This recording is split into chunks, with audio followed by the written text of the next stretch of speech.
G'day guys, this is Matt of Zero Display Heroes, and today we're talking tech, specifically Ryzen versus Intel, all over again. Now, if you guys haven't seen, Ryzen, AMD has released their new, I guess you call them server grade or high-end desktop technologies grade, so there's real prosumer, super crazy high core, high thread count CPUs. Now, the new ones are called Threadripper on their Epic series. Now, Epic spelt with a Y because Ryzen was spelt with a Y, I guess, as well. Now, these series of two CPUs that have come out so far are incredible. Essentially coming in with more cores and more threads than the prior generation of Intel series, and being a cheaper price than Intel's older series, and with Intel's new Skylake X and Kaby Lake X series being released, or at least unveiled. The pricing of the competitive pricing between the two, the Epic Threadrippers are coming in at about half the price of what the Intel offerings are coming in at, which is significant.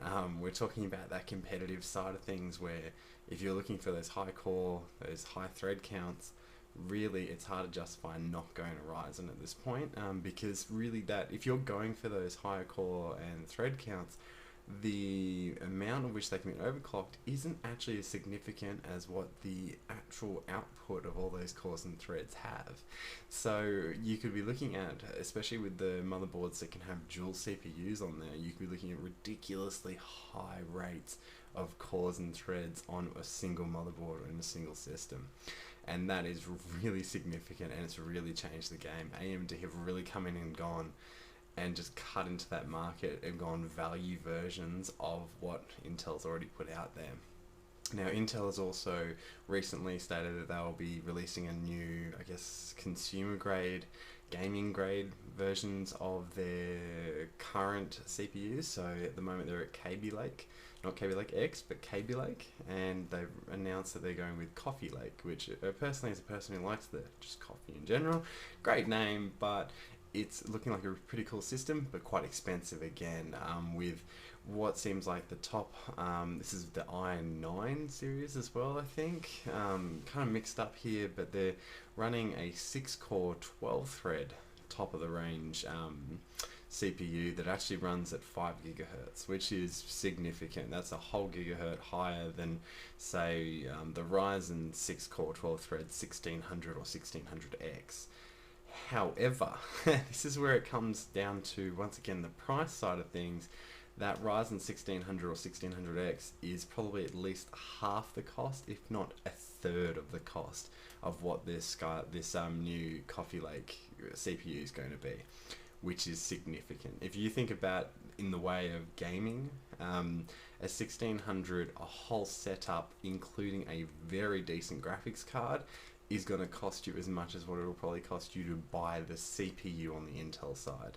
The boon you'll get from the extra, I guess, IPC counts based on a higher clock rate is not enough reason to justify paying that much more when you can go a 1600 on the Ryzen 5 series, 1600 or 1600X, which is 6-core 12-thread, and get yourself something like a 1080 Ti, GTX 1080 Ti, or one of the Vega 64s, and just go bang, high-end system, basing the graphics card as being the highest part of that system.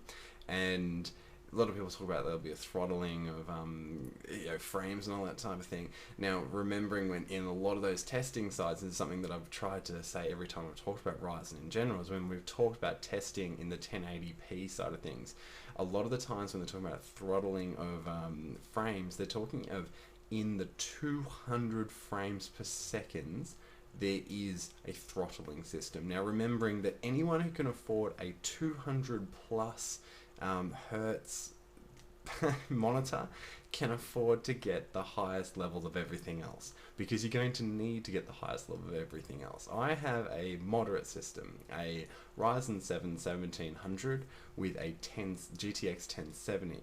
that can only hit at most, I imagine, maybe on the 200 frames per second at 1080p, maybe. But I don't need that, and that's the thing is if you are already able to hit that with your processor, with your graphics card, you can afford a monitor that can actually hit that as well. My monitor certainly can't hit 200 hertz. If you can afford that, then you can afford the better CPU, and that's the funny little balancing act that it's going to come down to the way the consumer wants to spend their money. Now, on that, I was speaking about the AMD Vega. Now, obviously that's a new release. That's the GPU that everyone's been waiting for. The question will be is whether it will actually grab some market share. Now, speaking on the market share and the way the market is working in regards to graphics card, mining has really changed that whole marketplace, really gouging the prices in a really negative way for consumers, or just the average consumers, where people who are doing the mining are buying a lot of cards, especially the GTX 1060, proving to be a very good hash rate per dollar spend.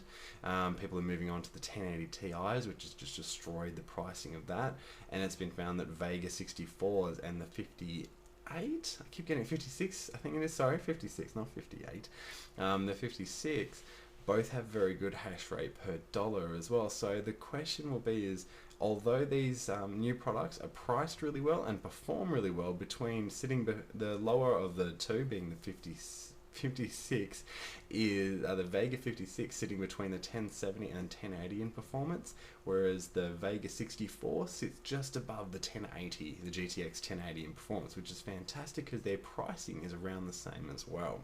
Now, obviously that pricing is set to change as third parties start creating their own custom PCBs with this stuff. But the best part is the way that mining is changing is those products may or may not be worthwhile buying. It may mean the Vega 64 gets bought out a lot by the mining community, because that higher hash rate, especially with the way that mining's moving, means that those slightly more expensive GPUs will do so much more for them that the Vega 64 is probably going to get sold out very quickly, because it kind of sits there as better value per hash rate it is than the GTX 1080 Ti, unless you're going for pure volume. So that means the actually better value bang for buck Vega 56, which once again, just as though I've got the GTX 1070, the Vega 56 is another card that's great value per dollar and gives you some really good 1440p, which is that 2K resolution, really good frame rates at 2K. Can come and sit there and go, awesome, this is really good value, and it may not get picked up as much by mining because of that kind of really trying to maximize their cost per and getting all the better results and resources. Great products that have come out, and it really kind of throws in a nice little jab towards Nvidia with those graphics cards and that way that market is going to be competitive. The other side of it is really the Nvidia GTX products have been out for a long time now. Now, granted, AMD did release the RX series, the 480 and the 580, but those were more, like, not being derogatory, but that were more aiming at the 1080p gaming. Really good products. 580 being more related to hopefully getting into the lower end of the 1440p gaming. But when it comes down to it, they're not the high-end GPUs everyone was waiting for.